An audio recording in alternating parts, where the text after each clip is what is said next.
کر برسوں نہیں صدیوں سے میں بیمار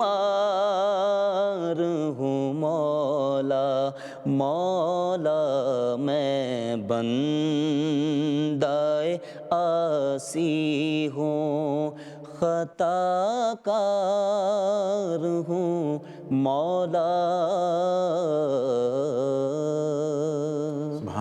سبحان اللہ کیا انداز ہے. الحمدللہ ماشاء اللہ. اللہ تبارک و تعالیٰ آپ کو مزید کامیابی اور کامرانی عطا فرمائے. آمین آمین. اچھا اویسی صاحب، چونکہ ملاقات پروگرام ایک ملاقات ہے، تو یہ بتائیں کہ آپ کرتے کیا اپنی حیات میں؟ صرف نعت خوانی ہے؟ نہیں، پاکستان میں کچھ بزنس بھی ہے پراپرٹی کا. ماشاءاللہ. اور یہ نعت خوانی کی دلچسپی کس طرح پیدا ہوئی؟ یہ میں چھوٹا سا تھا تو ایک بڑی مطلب عجیب سی بات ہوئی. ہم ایگزیبیشن لگتی ہے نا پاکستان میں، میلے کی طرح؟ نمائش، میلے کی طرح نمائش. ایگزیکٹلی. اوکے. ہاں تو کچھ فرینڈ تھے، ہم ادھر چلے گئے تو واپسی بھی ہمیں لگ گئی بھوک. ٹھیک. تو ہم نے کہا یار بھوک لگی اب کیا کریں، چلیں گھر جا کے کھاتے ہیں. تو ایک دوست تھا میرا تو مجھے کہتا کہ یار یہاں پہ نا ایک محفل ہوتی ہے ہاں تو وہاں چلتے ہیں، تب کھانا ملے گا. کھانا ملے گا. بس بالکل مطلب کچھ آئیڈیا نہیں تھا کہ میں نعت خوان بنوں گا یا کچھ. بس وہاں پہ گیا تو شاہ صاحب تھے، مجھے انہوں نے بولا راشد، لڑکے کا نام راشد ہے. راشد بیٹا کون ہے ساتھ؟ ہاں تو بتایا کہ شاہ صاحب یہ میرا دوست ہے. تو کہاں گھوم رہے تھے آپ؟ تو شاہ صاحب نے پوچھا یعنی کہ کہاں تھے؟ تو بولا جی ہم ایسے آ گئے یہاں پہ. تو مجھے پوچھا کہ بیٹا نعت آتی ہے؟ اچھا. تو میں نے کہا جی نعت تو نہیں آتی. اس وقت آپ کی عمر کیا رہی ہوگی؟ تقریباً 9 سال. جی. ٹھیک. تو مجھے کہنے لگے کہ نعت آتی ہے؟ میں نے کہا نہیں. پہلے نام پوچھا تو پھر میں نے بتایا. تو میں نے کہا میرا نام اورنگزیب ہے. مجھے کہنے لگے بیٹا نیکسٹ کوئی نام پوچھے تو اورنگزیب نہیں بتانا، محمد اورنگزیب بتانا ہے. ماشاء اللہ. میں نے کہا جی ٹھیک ہے. ٹھیک. پھر مجھے پوچھا کہ جی نعت آتی ہے؟ میں نے کہا نہیں. کہتے نعت کا شوق ہے. بس اس وقت ایسا کچھ نہیں تھا، دل سے آواز نکلی جی شوق تو بہت ہے. بس وہ پھر جملہ سرکار کی بارگاہ میں قبول ہو گیا. پھر انہوں نے مجھے کہا بیٹا آپ نے نیکسٹ جمعرات کے ہوتا تھا نا، تھرسڈے میں پروگرام ہوتا تھا، تو مجھے بولا کہ آپ نے نعت یاد کر کے آنی ہے. تو بس پھر وہ نعت کا ایک ہوتا ہے نا مطلب رٹا لگانا ہاں کہ بار بار پڑھنا. تو پہلی میری نعت تھی در پہ بلاؤ مکی مدنی. میں نے آنا تو اس پہ تقریباً صبح سے لے کے شام تک اسکول میں بھی در پہ بلاؤ مکی مدنی، در پہ بلاؤ مکی مدنی، مطلب اس کو ایسے بار بار پڑھنا. تو میں پھر شاہ صاحب کے پاس تقریباً کوئی 2 سے 3 ماہ بعد گیا. پھر ان کو نعت سنائی تو پھر انہوں نے مجھے نذرانہ بھی دیا تحفے کے طور پر.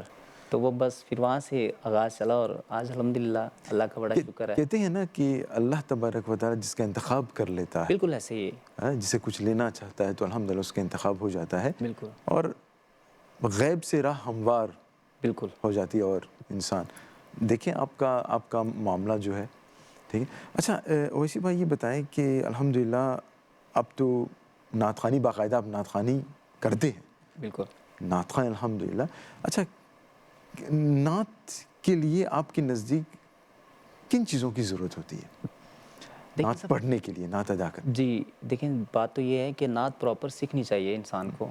مطلب یہ نہیں کہ کچھ پڑھ رہے ہیں تو اس کے مطلب کا بھی نہیں پتہ ہونا چاہیے، اس کو سیکھیں. اور باشرہ ہونا بھی ضروری ہے. ہمارے ہاں بہت سے مطلب آپ بھی جانتے ہیں مطلب نماز کی مطلب پابندی نہیں ہے اور بہت سی ایسی چیزیں ہیں. حضور نے فرمایا کہ نماز میری آنکھوں کی ٹھنڈک ہے. بالکل. تو ہم یہ جو ہمیں آواز ملتی ہے یہ گاڈ گفٹ ہے. مطلب اگر آپ مجھے کوئی تحفہ دیں گے تو میں بہت خوش ہوں گا، یا میں دوں گا کہ بھائی مجھے فلاں بندے نے تحفہ دیا ہے، انور بھائی نے دیا، اورنگزیب ویسی نے دیا، تو مطلب بہت خوش ہے. تو گاڈ گفٹ مطلب اللہ نے یہ ہمیں آواز جو دی ہے گفٹ دی ہے. تو ہمیں اس کے اوپر پراپر محنت کرنی چاہیے اور پراپر سیکھنا چاہیے. بالکل. اور باقاعدہ اس پہ جو ہے نا پورا جو اس کا شرعی معاملات ہیں وہ سارے آپ کو کرنے چاہیے. گفتگو ہوتی رہے گی. میں چاہوں گا کہ آپ ایک اعلیٰ حضرت کا ایک کلام 2 اشعار آپ ہمارے ناظرین کے لیے پیش کریں. کوئی دنیا عطا میں نہیں ہمتا تیرا، ہی نہیں ہو جو حاتم کو میسر یہ نظارہ تیرا، کہ اٹھے دیکھ کے بخشش میں یہ رتبہ تیرا، واہ کیا جود و کرم ہے، شاہ بطحا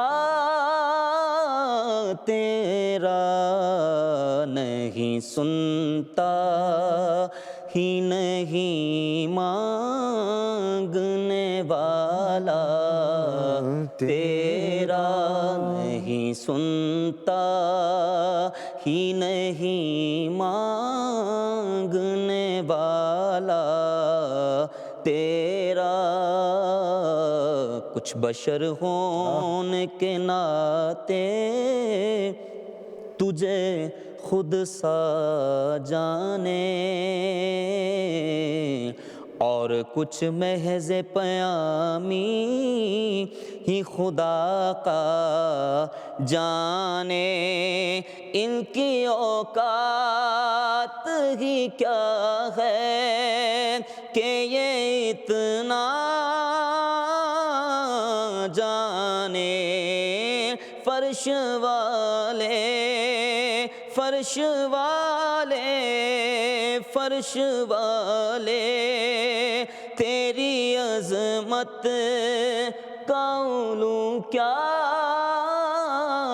جانے، خسروا عرش پہ اڑتا ہے پھریرا تیرا، تجھ سے ہر چند وہ ہے قدر و فضائل میں رفیع، کر نہ سیراج مگر فکر رضا کی توسیع، پاس ہے اس کے شفاعت کا وسیلہ،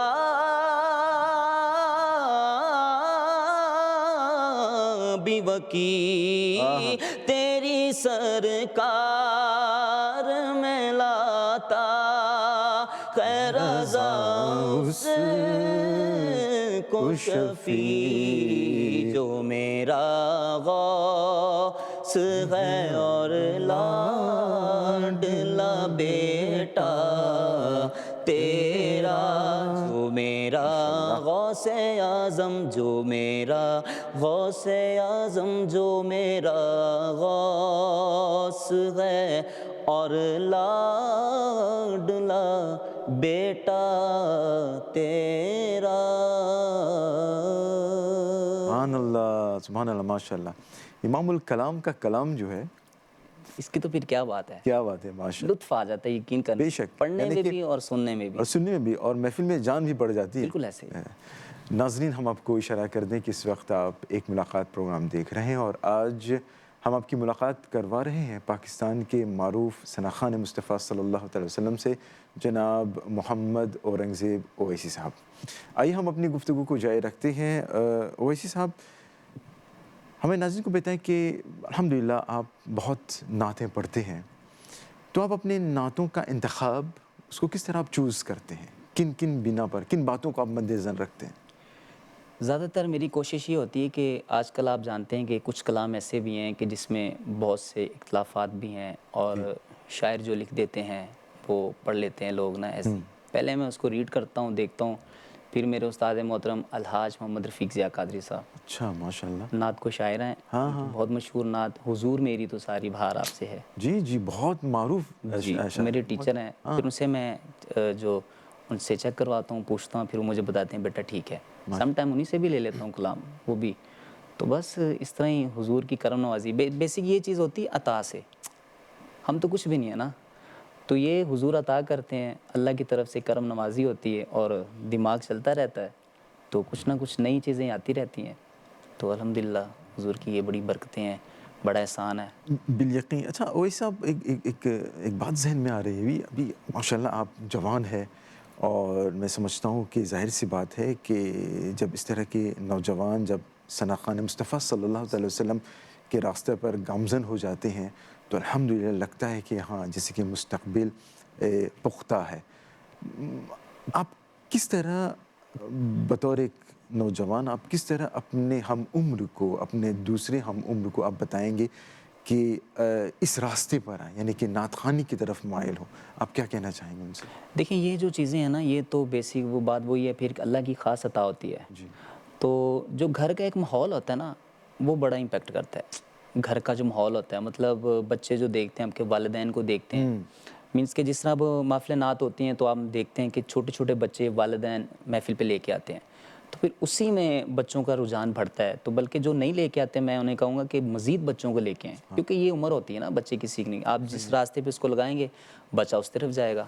تو یہ چیزیں ہوتی ہیں. بچے جو پھر جب ایک ماحول میں جاتے ہیں, ان کو ایسا ماحول ملتا ہے, تو آٹومیٹکلی پھر ان کے دل میں حضور کی محبت بڑھتی ہے. پھر ان کا دل بھی کرتا ہے کہ ہم حضور کی نعت سیکھیں. پھر وہ کسی نعت خوان کو سنتے ہیں تو ان کو پسند بھی آتی ہے. تو یہ اسی طرح انشاءاللہ اگر لوگ محفل نعت کی طرف بچوں کو لے کے آتے ہیں تو آٹومیٹکلی رجحان پیدا ہوگا, دلچسپی پیدا ہوگی. بالکل ایسے. اچھا ویسی بھائی, آپ کی آئیڈیل یعنی کہ کس نعت خواں کو آپ نے سنتے ہوئے آپ بڑے ہوئے ہیں؟ سٹارٹ میں تو میں نے اویس بھائی کو سنا ہے, ماشاءاللہ.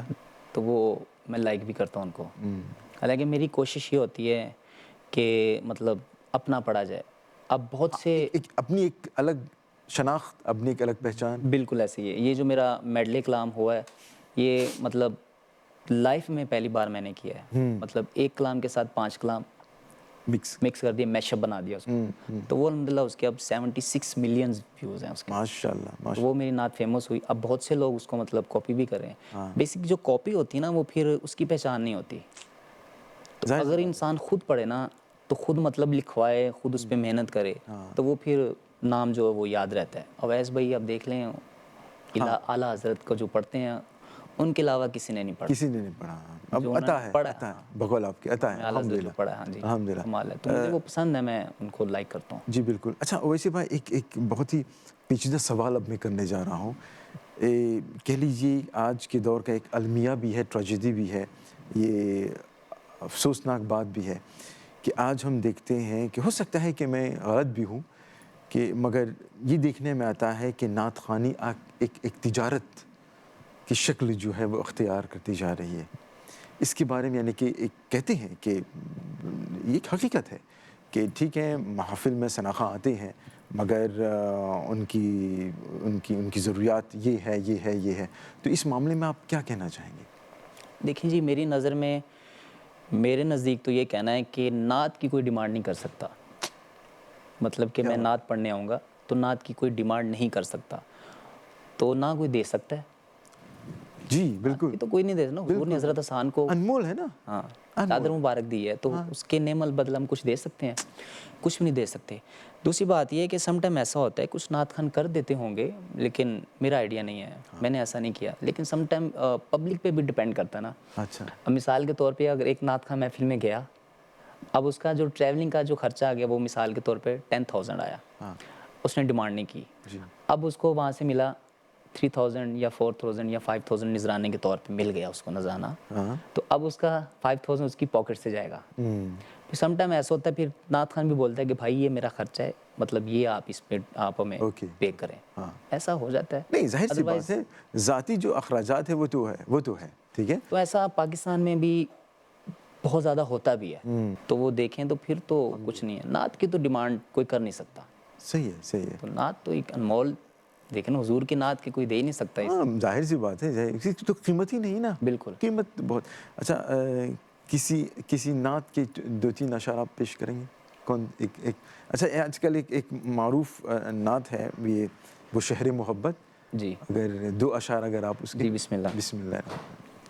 وہ شہر محبت جہاں مصطفیٰ ہے, وہیں گھر بنانے کو جی چاہتا ہے. وہ سونے سے کنکر, وہ چاندی سی مٹی, نظر میں بسانے کو جی چاہتا ہے.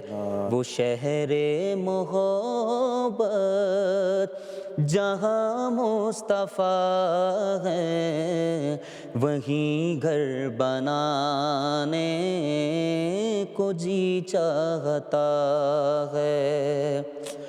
جو پوچھا نبی نے کہ کچھ گھر بھی چھوڑا تو صدیق اکبر کے ہونٹوں پہ آیا. جو پوچھا نبی نے کہ کچھ گھر پہ چھوڑا تو صدیق اکبر کے ہونٹوں پہ آیا. وہاں مال و دولت کی کیا ہے حقیقت، جہاں جہاں جہاں لٹانے کو جی چاہتا ہے. وہاں مال و دولت کی کیا ہے حقیقت، جہاں جہاں لٹانے کو جی چاہتا ہے. وہ شہر محبت جہاں مصطفیٰ ہے وہیں گھر بنانے کو جی چاہتا ہے. وہ ننھا سسگر جوڑ ایڑی رگڑ کر یہی کہہ رہا تھا خیمے میں رو کر.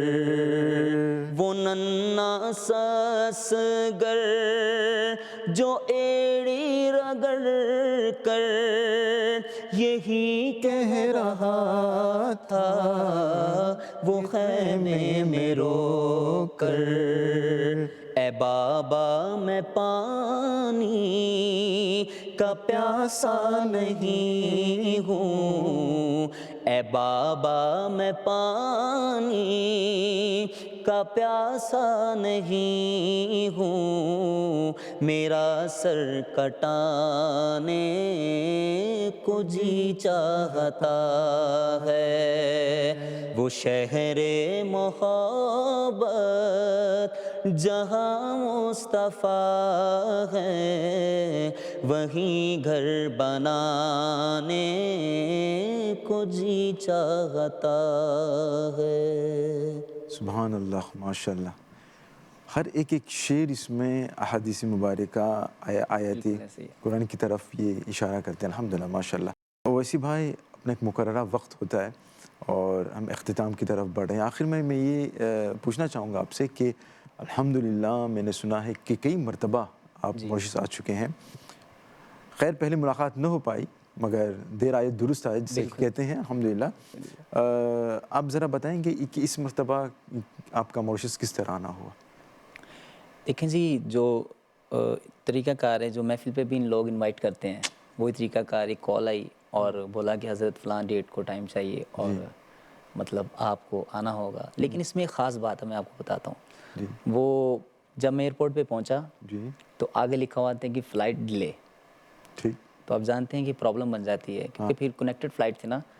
تو سعودی ایئر لائن فلائٹ تھی میری. تو پھر میرا جو میزبان ہے ان سے میرا کانٹیکٹ بھی ہوتا رہا. تو انہوں نے بولا کہ حضرت اگر یہ آپ کی فلائٹ ڈیلے ہو چکی ہے، لیکن اگر جب آپ پہنچیں گے تو سعودی ایئرپورٹ پہ آپ کو پرابلم بنے گا کیونکہ آگے والی فلائٹ جا چکی ہوگی. ہاں ٹھیک. تو پھر ظاہر سی بات ہے کہ پاکستان کی مصروفیات بھی چھوڑ دی. پھر میزبان بھی پریشان کہ بھائی ہم نے محفل نعت کا یہاں پہ ٹائم دیا. ظاہر سی بات ہے. ہاں پریشانی تو ہوتی ہے. پھر میرے دل میں خیال آیا، میں نے کہا حضور غوث اعظم مدد فرمائیے، آپ کے علاوہ کون ہے؟ قسم باخدا یقین کریں، انہوں نے مجھے کہا کہ آپ کاؤنٹر پہ جائیں، سعودی ایئر لائن کے کاؤنٹر پہ جائیں، انہیں بولیں کہ جی میری کنیکٹڈ فلائٹ ہے تو میں تو اسٹے نہیں کر سکتا یہاں پہ نا، مجھے جانا ہی ہوگا. پھر اب کیونکہ پھر میں نے ایک دوست کو کال کی، انہوں نے کہا کہ آپ اورنگزیب بھائی فلاں جگہ پہ جائیں، ان سے بات کریں. جب میں پہنچا تو میں نے کہا بھائی میری، انہوں نے کہا جی آپ عمرہ کے لیے جا رہے ہیں؟ میں نے کہا نہیں. جب میں پہنچا انہوں نے بولا کہ آپ کی آلریڈی ایمریٹس کی ٹکٹ ہو چکی ہے. ماشاء اللہ، ماشاء اللہ. دیکھیں آپ یقین کریں، دل سے میرا یہ کہنا ہے کہ ہم وہ جو سرکار غوث اعظم پڑھتے ہیں نا کہ یہ عطائے دستگیری کوئی میرے دل سے پوچھے، وہیں آ گئے مدد کو انہیں جب جہاں پکارا. جب جہاں پکار. کہتے ہیں کہ ایک بات ہے، وہ ایک واقعہ ہے کہ ایک دربار پہ نا ایک نبینا بیٹھا ہوا تھا. جی. تو اس نے بولا کہ یا اللہ مجھے آنکھیں دے دے، مجھے آنکھیں دے دے. ایک بادشاہ گزرا تو اس نے بولا کہ کیا کہہ رہا ہے یہ اپنے وزیروں سے. اس نے کہا جی یہ اس کو ایک ٹائم ہو چکا ہے کہ یہ کہہ رہا ہے یا اللہ مجھے آنکھیں دے دے. بادشاہ نے کہا اگر میرے آنے تک میں زیارت کرنے جا رہا ہوں، اگر میرے آنے تک تمہاری آنکھیں واپس نہ آئیں تو تمہارا سر قلم کر دوں گا. اب اس نے مانگے اللہ سے دل سے تو اس کی آنکھیں لوٹ آئیں واپس. ماشاءاللہ. بادشاہ نے کہا پہلے کیوں نہیں آئیں؟ پھر بادشاہ نے کہا کہ تم نے تب ٹھیک سے مانگا ہی نہیں تھا. مانگنے کا ایک طریقہ بھی تو ہونا چاہیے نا. صدق دل، خلوص دل سے. جب دل سے پکارتے نا آپ کسی کو بھی، جی جی جی. تو میرا یہ عقیدہ ہے، میرا یہ ایمان ہے، میرا ماننا یہ ہے کہ حضور غوث اعظم تشریف لاتے ہیں. تو یہ بات ہے. تو میں نے دل سے پکارا اور یقین کریں کہ کنفرم ہو چکا تھا کہ میں اب نہیں جا سکوں گا. نہیں تو بس پھر یہ حضور کی عطا ہے. تو حضور غوث اعظم اس میں کوئی شک نہیں. اس میں اور بھی بات. جی بتائیں. جی بتائیں. اور بھی بہت سی جگہوں پہ، مطلب یہ ابھی تازہ ترین واقعہ گزرا ہے تو میں نے آپ کو بتا دیا. اور بھی بہت جگہوں پہ ایسا ہوا ہے، مطلب سفر کر رہے ہیں محفل نعت کے لیے، کوئی گاڑی کا ایشو بن جاتا ہے، آپ کو پتہ ہے الیکٹرانک چیزیں ہیں، تب بھی غوث اعظم کو پکارے تو کام ہو جاتا ہے. وہ بھی حاضر. الحمدللہ. ماشاءاللہ. بس وہ یقین ہونا چاہیے، وہ پختہ یقین، وہ خلوص و محبت کی بات، صدق دل سے. بالکل. اویسی بھائی، ہم آخر میں چاہوں گا کہ چونکہ غوث اعظم کی بات چھڑ گئی ہے، ہم اسی سے اختتام کرنا چاہیں گے. مگر اس سے پہلے ایک بار پھر انجمن کی ایک ملاقات ٹیم کی پوری جانب سے آپ کا بہت بہت شکریہ. بس اللہ تبارک و تعالیٰ سے دعا ہے کہ آپ کی آواز میں اس طرح مٹھاس پیدا کرے تاکہ آپ عاشقان مصطفیٰ صلی اللہ علیہ وسلم کے دلوں کو اس طرح محظوظ کرتے رہیں. آمین. تو ایک بار پھر آپ کا بہت بہت شکریہ. اور انشاءاللہ اگر زندگی باقی رہی تو کسی اور موقع پہ ملاقات ہوگی انشاءاللہ. تو ناظرین، ایک ملاقات پروگرام کا مقررہ وقت یہاں پر اختتام کو پہنچا اور ہم اختتام کر رہے ہیں آج ہمارے مہمان گرامی قدر جناب محمد اورنگزیب اویسی صاحب. بہت معروف شناخواں ہیں. ان کی آواز میں ایک منقبت، بالخصوص غوث اعظم رحمۃ اللہ علیہ کے ایک منقبت کے ساتھ، اور اسی کے ساتھ ہی آج کی ملاقات پروگرام اختتام کو پہنچ جائے گا. آپ کی توجہ کے لیے شکریہ.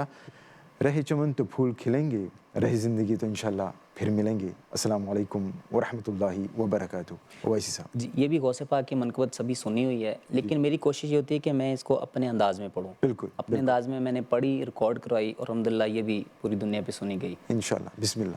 سرکار غوث اعظم نظر کرم خدا را، سرکار غوث اعظم نظر کرم خدا را.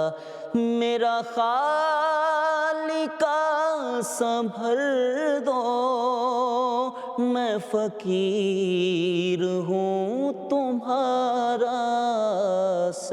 سرکار غوث اعظم نظر کرم خدا را. سب کا کوئی نہ کوئی دنیا میں آسرا ہے، سب کا کوئی نہ کوئی دنیا میں آسرا ہے. میرا بجز تمہارے کوئی نہیں سہارا،